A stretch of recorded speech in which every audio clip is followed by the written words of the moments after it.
O capítulo 265 teve bastantes detalhes sendo colocados na história de Jujutsu Kaisen, principalmente sobre a origem e o passado do Itadori. Mas, em meio ao discurso do Prota para o Sukuna, Yuji pode ter contado para nós sobre o destino terrível do seu pai. Yo, Geeks, aqui é o LP e vocês estão no canal do Geek Brasil. Fiquem ligados que esse vídeo contém spoilers do mangá de Jujutsu Kaisen. Sim, pessoal, vamos então falar sobre esse detalhe bem interessante da conversa do Itadori com o Sukuna, sobre essa visita que ele teve para Kitakami um pouco antes dele ir para Tóquio se tornar um feiticeiro Jujutsu. A gente vai comentar um pouquinho sobre essa fala, mediante também sobre a versão oficial e deixar ainda mais esses pingos nos is para deixar esse ponto ainda mais interessante, para focar e fazer com que esse ponto fique ainda mais interessante logo depois de você deixar o seu like, se inscrever aqui no canal e compartilhar esse vídeo com seus amigos. É muito importante você deixar o seu like e, é claro, se inscrever no canal do Geek Brasil e agora hypar os nossos conteúdos para que a gente continue aparecendo aí pelo YouTube, sendo recomendado pela plataforma. Se hypando esse vídeo, você faz com que o Geek Brasil continue a ser conhecido ainda mais aí pelas pessoas para fortalecer os nossos vídeos. Então, ajude aí deixando o seu like, se inscrevendo e também com o seu hypado.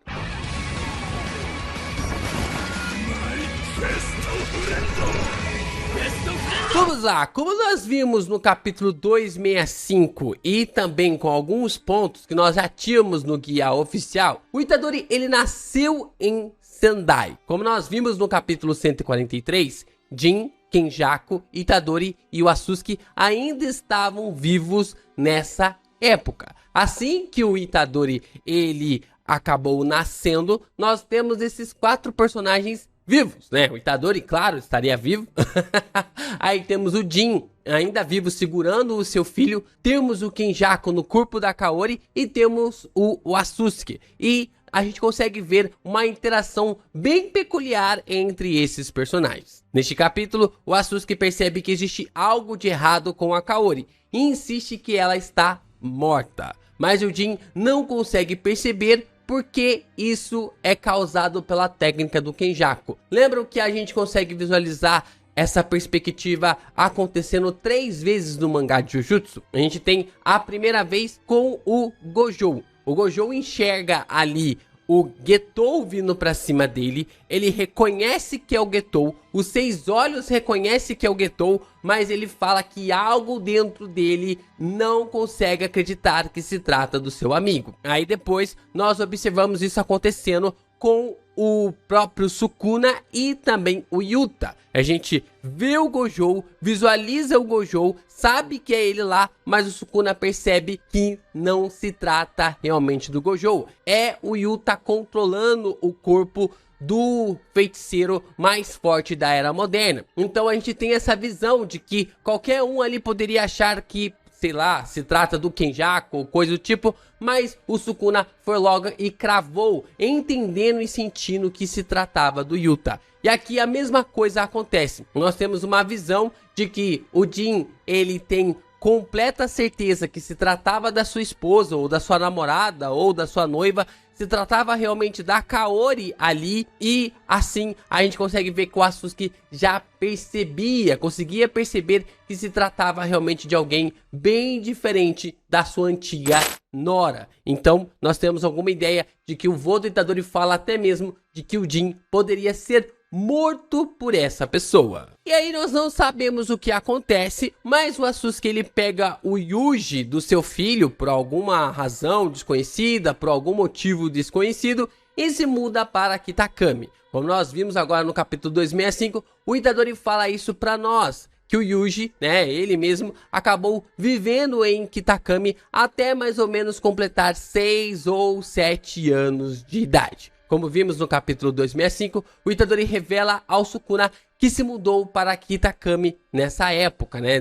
Tipo assim, meio que nos trabalhos ali do seu avô, na forma como ele estava trabalhando ou coisa do tipo, ou pelo menos foi isso que o Asusuke contou para o Yuji na época, que se tratava realmente do seu trabalho. Ele acabou se mudando para a cidade, acabou ficando ali nessa cidade pelo menos até o Itadori completar 6 ou 7 anos de idade. Depois que ele completou 6 ou 7 anos de idade, ele retornou assim para Sendai. Isso é mais ou menos em 2009 ou 2010. E é engraçado que é nessa época o Getou já tinha formado seu culto em Tóquio e o Gojo tinha acabado de encontrar o Fushiguro. A gente tem essa ideia desse encontro dos personagens, de como o Getou havia começado seu culto sendo um manipulador de maldições, sendo mestre de maldições, e o Gojo havia encontrado o Fushiguro para ser ali o seu tutor. Preste atenção nisso, que vai ser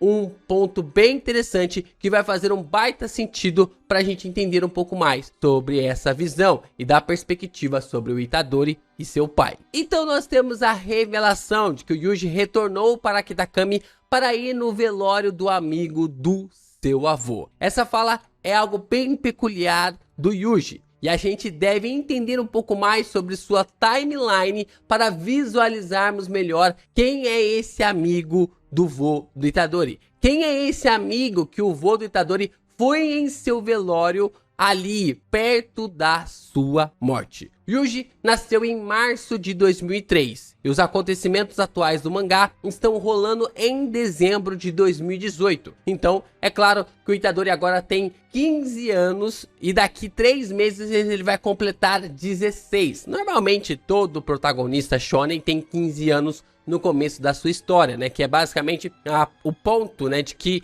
quando o japonês ele é apresentado para a sociedade, né? Quando ele é apresentado ali como um homem para a sociedade, sai de uma figura de um garoto para se tornar realmente um homem pela sociedade. Então o Itadori, no começo da sua jornada, ele já tem 15 anos e daqui 3 meses ele vai completar 16. A gente precisa perceber que quando o Getou morreu, se tratava de dezembro de 2017. O Yuji tinha 14 anos de idade nessa época. Preste atenção aqui, porque isso ainda vai ser bem importante. Vai ser bem importante para a gente entender essa percepção. Então, a gente precisa reparar na fala do Yuji no capítulo 265. Acabei voltando faz pouco tempo para Kitakami, abre parênteses, para Kitakami, pela primeira vez em quase uma década, pro funeral de um amigo do meu avô. O que se entende quando o Yuji fala sobre isso? O que se entende quando o Yuji fala através disso? Que fazia pouco tempo que ele havia vindo para Kitakami, ou seja, que talvez poderia faltar meses, né, ali alguns meses para trás, que ele havia retornado para Kitakami. O Itadori fez 15 anos em março de 2018. Em junho de 2018, o Asusuke morreu. Então, essa ida do Itadori para Kitakami precisa ser bem antes de junho, já que o avô ficou muito doente, já que seu avô acabou ficando muito doente e estava até mesmo acamado. Então, dá para ter uma ideia que essa ida ali do Itadori para Kitakami ficou entre janeiro ou março, mais ou menos ali. Não sei, né? Até abril ainda dá um pouquinho para forçar, mas dá para ter uma ideia que se trata realmente de janeiro até março, para que o Yuji realmente vá visitar Kitakami para esse enterro do amigo do seu vô. Então, como eu falei para vocês, daria para pensar que o Itadori voltou para Kitakami entre dezembro de 2017 ou janeiro de 2018. Mas em qual velório? No velório de quem o Itadori foi nesse período? Cara, tudo aponta para que fosse o velório do seu pai, Jin Itadori. É interessante ver quando até mesmo o Itadori começa a falar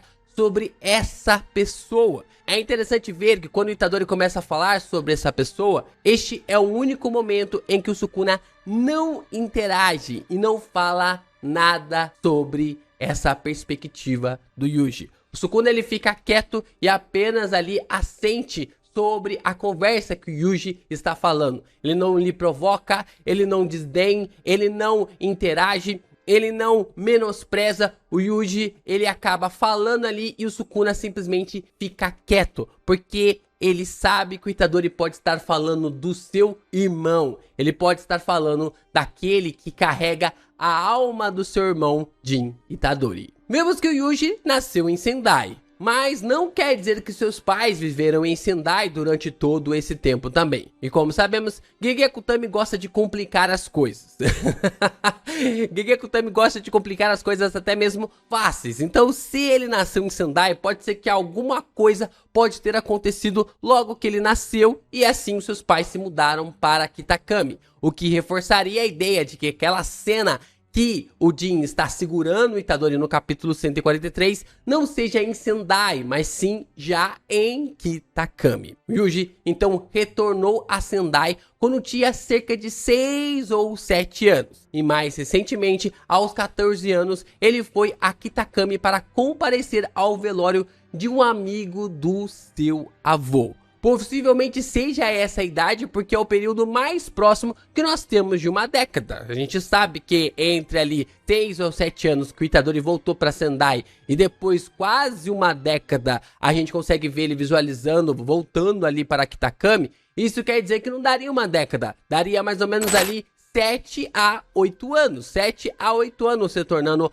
para Kitakami. Se fosse aos 13, seria mais longe de uma década. Se fosse 14, seria mais próximo de uma década. Então o Itadori ele não fala ali no balão que depois de 7 anos, ou depois de 6 anos, ou depois de 8 anos. Ele fala depois de quase uma década. Então ele está se referindo ali que depois de quase 8 anos, ou 7 anos que ele saiu ali de Kitakami, ele retornou para essa cidade para visualizar ou até mesmo ir ali no velório juntamente com seu avô, visitando assim a cidade recentemente. O que faz completamente ali um sentido de pensar que o Yuji estaria indo no velório do seu pai. Eu estou realmente ali colocando as minhas fichas que a pessoa mencionada no velório é o Jin, pois esse evento ocorre entre dezembro e janeiro, que é o período que o Kenjaku trocou de corpo para assumir a forma do Getou, para controlar o corpo do Getou. Lembrando ali que a saga do Yuta acontece entre junho ou julho de 2017 a dezembro de 2017. E o Getou ele morre em dezembro de 2017 e o Kenjaku vai atrás do seu corpo entre dezembro de 2017 e janeiro de 2018. Assim, o Kenjaku matou o Jin e foi atrás do corpo do Getou, possuindo assim o corpo da Kaori. Então, ele descarta o corpo da Kaori de alguma forma, de algum jeito que nós não sabemos, vai atrás do Getou, mas antes de fazer isso, ele acaba dando ali a ordem final, a execução final no Jin. E é por isso que entre janeiro ali, dezembro e janeiro, o Asusuke volta com o Itadori para Kitakami para velar o seu próprio filho. Dessa forma, Yuji permaneceu em Sendai até completar 15 anos de idade, quando engoliu o dedo do Sukuna e foi encontrado pelo Fushiguro e também pelo Gojo. Eu vejo muito isso acontecendo, cara, do Itadori enterrando o seu pai, enterrando ali o seu pai ao lado do seu vô, sem saber quem é aquela pessoa, sem saber do que se trata daquela pessoa e realmente tendo esse velório marcando em sua cabeça como uma memória ao ponto de até mesmo ele comentar isso com o Sukuna. E até mesmo questionando ao Sukuna se essa pessoa visitaria ou iria no velório do seu avô caso o seu avô, tivesse morrido primeiro. Pra mim, faz todo sentido o Itadori ir no velório do seu pai sem saber quem ele era, visto toda a parte complexa que o Jin estava realmente apaixonado pela Kaori / Kenjaku. Ele mesmo ali acaba retrucando várias vezes o confronto que o Asusuke quer fazer mediante essa garota, essa mulher estranha. O único gap no meio de toda essa confusão é entender como o Asusuke ficou com o filho deles, e como o Jin permaneceu vivo até o Yuji completar 14 anos sem lhe procurar, sem ir atrás dele. Sendo que no capítulo 143, ele parece ser um pai muito atencioso. Mas nessa mesma visão que o Jin está cuidando do seu filho, ele diz que não aceitará que seu pai fale mal da Kaori. O que podemos aceitar que se o Kenjaku pedisse para que ele descartasse, para que o Jin descartasse o seu filho, talvez o Jin fizesse algo assim. Eu espero que o Gege venha explicar toda essa conexão de Jin, Kenjaku, Kaori e o Asusuke mais pra frente. Porém, depois do fim de Boku no Hero, em relação aos pais, é melhor não esperar nada, porque assim nós não criamos expectativas. Nós não quebramos a cara com expectativas frustradas.